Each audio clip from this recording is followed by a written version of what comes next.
This was supposed to be a routine hearing, but it turned explosive fast. Adam Schiff cornered Harmeet Dhillon over DEI, race-neutral policies, and Trump's crackdown, and what followed was a clash that exposed just how deep this fight really goes.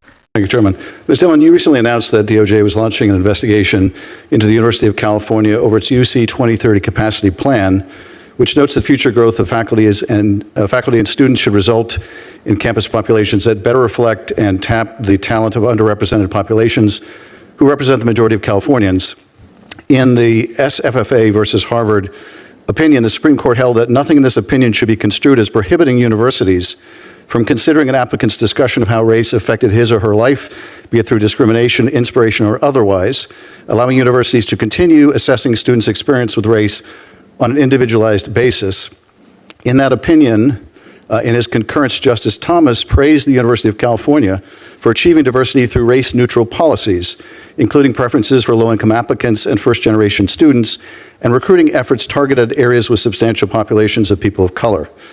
Are the race-neutral policies like those used by University of California, which Justice Thomas explicitly praised in that opinion, now considered by you to be illegal DEI? Well, Senator, first of all, the investigation that we've opened is an investigation, and it's an investigation into the hiring policies of the University of California system, not the admissions policies. That said, I have absolutely seen abuses in the admissions policies in using race as a crude proxy for discrimination. That's not the question I asked you. Are the race-neutral policies praised by Justice Thomas now considered by you to be illegal DEI? I think you're mixing apples and oranges, so I can't really answer your question. You can answer my question and say, yes, they are now illegal. That is what Justice Thomas praised in terms of race-neutral policies, which include preferences for low-income applicants, first-generation students, things like that. Are you now saying that what Justice Thomas praised is now illegal in your view? Senator, there's a difference between what you see on paper and what you see in reality, and I reject your premise. I reject your premise that how California describes its admissions practices is about whether you subscribe to the Supreme Court's opinion or whether you disagree with Justice Thomas' concurrence. You can answer that question, can't you? In the abstract, yes. In reality, what you're describing does not exist in the UC system. Okay, so Justice Thomas got it wrong. Is that what you're saying? I'm not saying that. Well, you are saying that because he was praising the policies of the University of California. You seem to be saying now that any university that gives a preference to low-income applicants is engaged in illegal DEI, or if they put a focus on first-generation students, that's somehow impermissible. After all the years of criticism of cancel culture, you seem to want to cancel any institution that has views that you disagree with. In answer to the questions about law firms, you want to cancel law firms because they take on unpopular clients to you, to the administration. That is, if a firm represents someone with an adverse interest to the administration, which is their First Amendment right to do, and I would also say their duty to do, you would cancel them. You would cancel universities like Harvard or the University of Virginia that take positions and exercise their First Amendment rights contrary to what you think the administration wants to see. You would cancel the Associated Press for not using the ridiculous nomenclature of the Gulf of America.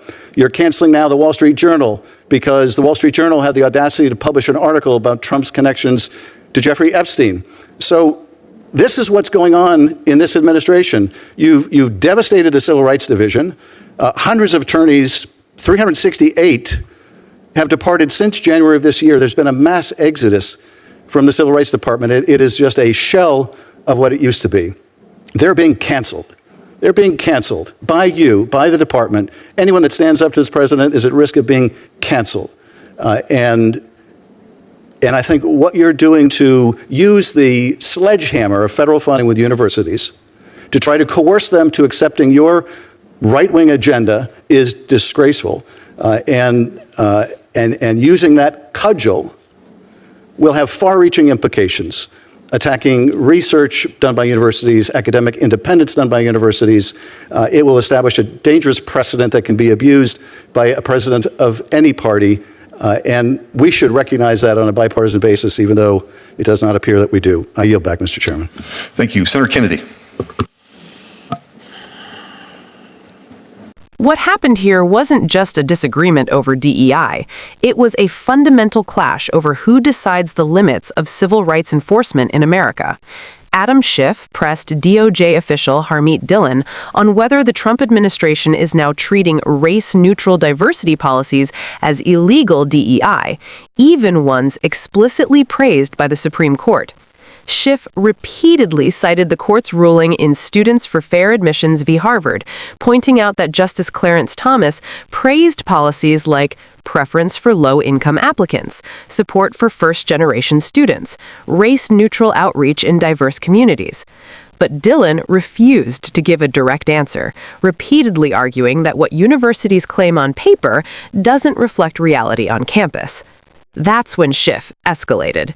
He accused the administration of running a cancel culture with federal power, targeting universities that don't comply politically, law firms that represent Trump critics, media outlets like the Associated Press and Wall Street Journal. Schiff warned that DOJ's investigation into the University of California isn't about legality, it's about coercion.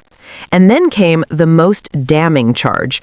The Civil Rights Division, once the backbone of DOJ enforcement, is being hollowed out, with hundreds of attorneys leaving under political pressure. This exchange wasn't about DEI buzzwords, it was about whether civil rights law is being enforced or weaponized.